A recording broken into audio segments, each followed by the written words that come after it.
हमने सोच रखा है, चाहे दिल की हर ख्वाहिश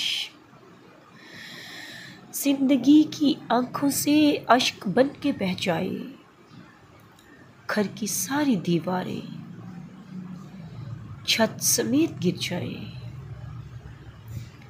और बेमुकद्दर हम इस बदन के मलबे में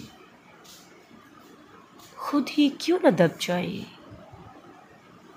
तुमसे कुछ नहीं कहना, कैसी नींद थी अपनी, कैसे ख्वाब थे अपने,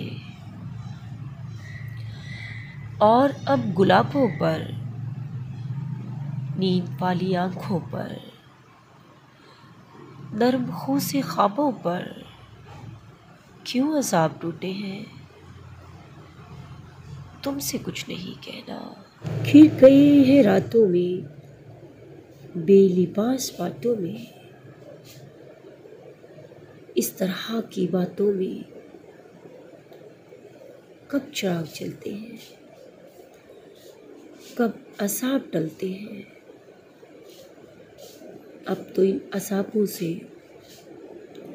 बच के भी निकलने का रास्ता नहीं जाना।